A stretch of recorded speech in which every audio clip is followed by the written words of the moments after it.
Et j'invite tout de suite le deuxième auteur qui va nous parler des techniques conventionnelles et donc la chirurgie classique du glaucome. Et c'est le docteur Antoine Bastelica qui va traiter ce sujet. Antoine, ton Donc, dans micro. cette présentation, je vais vous faire part des données récentes sur la chirurgie classique du glaucome, ainsi que de mon expérience concernant cette chirurgie. Diapo suivante. Et donc, pour stabiliser un glaucome, vous savez qu'il faut une réduction souvent importante de la pression intraoculaire et un lissage des pics pressionnels. Je rappelle cette étude de la GIS, qui est déjà relativement ancienne, mais qui a mis 8 ans, montrait que le glaucome ne progressait pas quand la pression intraoculaire était toujours inférieure à 18 mm de mercure. Et je vous ferai remarquer que la moyenne chez ces patients qui ne progressaient pas était de 12 mm de mercure, et également une absence de progression du champ visuel quand les fluctuations étaient moindres. Et donc beaucoup d'études, et il est maintenant admis que la trabéculectomie permet une baisse de pression intraoculaire plus importante que le traitement médical. Et récemment, l'étude de TAGS, qui a étudié des patients atteints de glaucome sévère nouvellement diagnostiqués, et chez lesquels l'objectif était d'atteindre la PIO cible, eh bien, cette étude a confirmé la supériorité de la trabéculectomie par rapport au traitement médical pour atteindre l'objectif pressionnel fixé, avec une différence, comme vous le voyez sur le petit schéma de gauche, d'environ 3 mm de mercure entre le groupe patient opéré de trabéculectomie et le groupe patient traité médicalement. Plus important, en 2 ans, la plupart, 17, pardon, pas la plupart, non, 17% des patients du groupe traité médicalement ont nécessité une chirurgie filtrante pour contrôler la PIO. Diapo suivante. Alors, au cours des dernières décennies, ces dernières années, on a vu une renaissance de la chirurgie non perforante et l'avènement de nouvelles chirurgies dont vous a parlé le professeur Chézet, regroupées sous le terme de MIGS. Ces techniques sont venues remettre en cause le rôle de la trabéculectomie en tant que technique de référence dans le glaucome. Et de nombreux praticiens ont même prédit que la trabéculectomie, qui est pourtant pratiquée depuis plus de 50 ans, allait disparaître de l'arsenal thérapeutique et chirurgical du glaucome. Diapositive suivante. Pourtant, l'efficacité de cette trabéculectomie a été démontrée dans de nombreuses études à court, moyen et long terme. Je vais vous en citer deux. La première, c'est celle que vous connaissez tous, la Primary Tube versus Trabeculectomy Study, et dont les résultats à 5 ans viennent d'être publiés. Eh bien, dans le bras trabéculectomie de cette étude, qui comprenait 117 patients, la pression intraoculaire est passée de 24 mm de mercure en préopératoire à 13 mm de mercure, et s'est maintenue sur 5 ans, soit une baisse conséquente de 54% de la pression intraoculaire, et cette baisse étant associée à une importante diminution du traitement médical nécessaire. Une autre étude, celle-ci rétrospective indienne, a suivi 180 patients atteints de glaucome et opérés sur 10 ans, avec de fort bons résultats, puisque vous voyez que la baisse de pression intraoculaire était de 64%. Il faut dire que les pressions intraoculaires de départ étaient très élevées. Et comme vous pouvez le voir dans le tableau de droite, eh bien, nombre de patients étaient contrôlés avec des pressions intraoculaires très basses sans traitement, et 81% de patients sans traitement avaient une PIO inférieure à 15, ce qui est souvent bien suffisant dans le glaucome. Et donc, la trabéculectomie est bien efficace, suivante, et pourtant, M. Schweitzer vient de citer cette étude allemande fort intéressante, pourtant les patients sont souvent adressés tardivement, et je dirais même trop tardivement pour être opérés. Le plus souvent, les patients que l'on reçoit ont une pression intraoculaire décompensée, souvent très haute, avec un traitement médical maximal, ou sont adressés à un stade très avancé du glaucome. Or, on sait que plus le traitement topique est prolongé et plus les risques d'échec de la chirurgie filtrante sont importants et nécessitent l'utilisation de mitomycine, parfois à forte dose, qui peut être délétère. Diapo suivante. Et donc, les raisons de ce retard de prise en charge sont multiples, mais elles sont surtout dominées par la peur des complications à la fois pour les patients, mais également pour nous, ophtalmologistes et chirurgiens. Ces craintes sont liées à la fréquence décrite et rapportée des complications post-opératoires de la chirurgie filtrante, et qui n'a pas rencontré dans sa pratique des chambres antérieures plates, des iphémas, des fuites au niveau de la bulle, des décollements choroïdiens plus ou moins importants. Toutes ces complications, dans les études randomisées, se retrouvent avec des fréquences autour de 30 à 40%, ce qui, vous l'accorderez, est considérable. Donc, vous voyez ces deux études, dont la dernière, l'étude Primary TVT, qui rapportait 33% de complications précoces avec des taux de chambre antérieure plate, de fusion choroïdienne ou de fuite de la bulle de filtration autour de 10%. Diapo suivante. Mais si les complications précoces sont fréquentes, elles sont le plus souvent transitoires et nous arrivons en général à les gérer de manière à ce que se termine bien. Plus ennuyeux sont les complications tardives qui peuvent survenir parfois des années après l'opération et qui peuvent aboutir, elles, à des pertes fonctionnelles majeures. Et la gestion de ces complications tardives est souvent très difficile. Il peut s'agir de fuite de bulles, d'hypotonie chronique, mais surtout d'infections.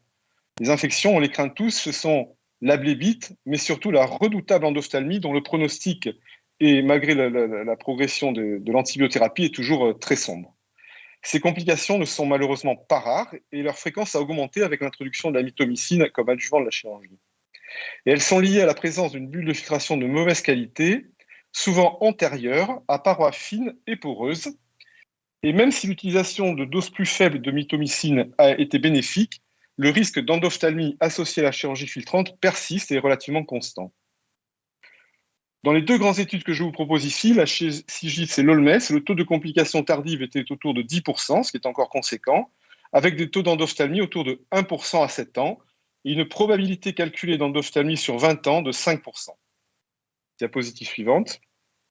Et donc, il s'est fait une quête continue pour essayer d'obtenir une chirurgie du glaucome tout aussi efficace, mais plus sûre. Et ceci a motivé les chirurgiens pour remettre au goût du jour, d'une part, la chirurgie non perforante proposée par l'équipe du professeur Sviatoslav Fyodorov, et dont André Mermoud et d'autres, nombreux notamment en France, ont amélioré la technique initiale en y ajoutant le pelage de la membrane trabéculaire et la mitomycine. La sclérectomie profonde a été promue comme une alternative sérieuse à la trabéculectomie, en grande partie pour son profil de sécurité plus attrayant.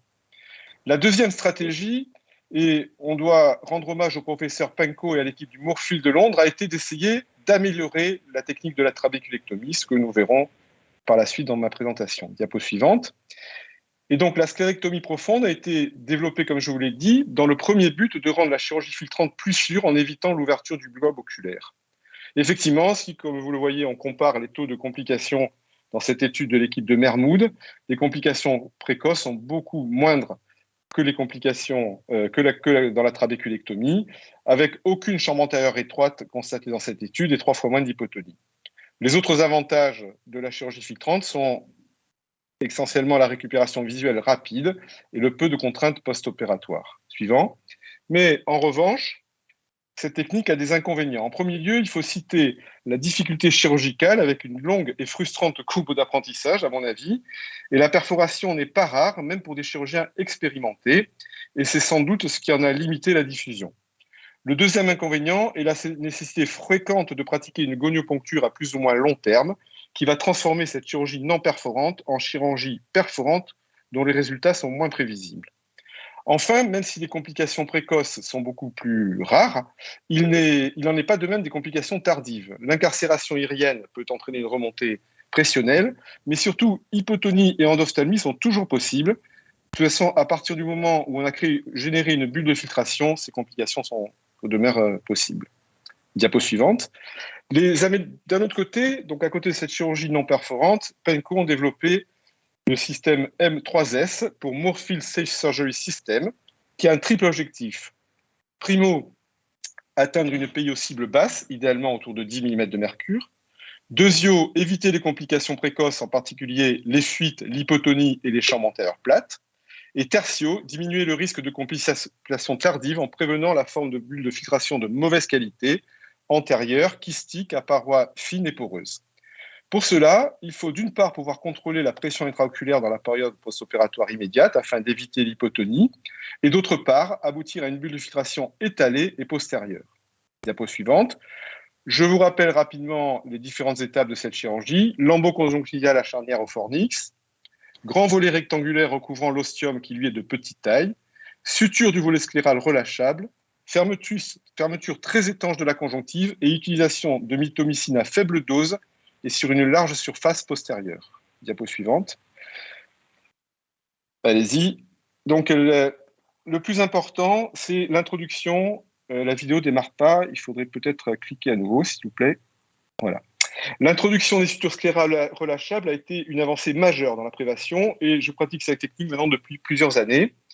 Et donc, vous pouvez voir la façon dont je vais régler les sutures en paire opératoire. Donc, j'injecte du BSS par la chambre antérieure, par la porte d'entrée latérale. La filtration me semble importante, donc je resserre légèrement la suture centrale. Je teste à nouveau jusqu'à obtenir une filtration qui me semble adéquate. Et donc, grâce à ça, en post-opératoire, vous voyez sur la diapositive de droite que j'ai déjà commencé à extérioriser une suture. On peut relativement facilement retirer les sutures et ainsi gérer la filtration post-opératoire. Diapositive suivante. Toutes ces mesures ont fait la preuve de l'efficacité. En ce qui me concerne, j'ai adopté cette technique il y a plusieurs années. Et depuis, je n'ai eu aucune atalamie post-opératoire à déplorer, avec de très bons résultats visuels comparables aux ceux des études que je vous présente ici, avec des pressions souvent aux alentours de 12 mm de mercure. J'ai eu à reprendre, il faut le concéder, quelques cas d'hypotonie tardive, mais aucun cas d'endophthalmie. Et j'attire donc votre attention sur le faible taux de complications précoces et tardives de cette technique. Diapo suivante. Concernant la réduction pressionnelle, la méta-analyse que vous a cité M. Schleyser a retrouvé que et ce n'est pas une surprise, on peut tous le constater, la trabéculectomie permet d'abaisser plus la PIO que la chirurgie filtrante non perforante. Diapo suivante. Et donc, au cours des dernières années, de nombreux dispositifs et procédures ont été proposés, mais la plupart n'ont pas été évalués dans des essais versus trabéculectomie. Concernant la chirurgie non perforante, il semble que le gain en termes de sécurité à court terme se fasse malheureusement au détriment du contrôle de la pression intraoculaire à long terme. Et alors que de nombreux chirurgiens ont prédit la disparition de la trabéculectomie, celle-ci demeure la technique de référence dans la chirurgie du glaucome, d'autant plus que la maladie est à un stade avancé où évolue rapidement, et pour les patients qui ont besoin de PIO très faibles. Diverses modifications techniques ont permis d'en augmenter l'efficacité à long terme et d'en améliorer le profil de sécurité. Et donc la trabéculectomie, pour finir, ne doit pas être réservée, je crois, au dernier recours, mais doit être entreprise dès que possible, si le traitement médical n'est pas suffisant, mal toléré ou si l'observance pose problème. Je vous remercie. Voilà, merci Antoine pour cette très belle communication avec beaucoup d'illustrations et qui présente bien les résultats des chirurgies conventionnelles et toutes les limites.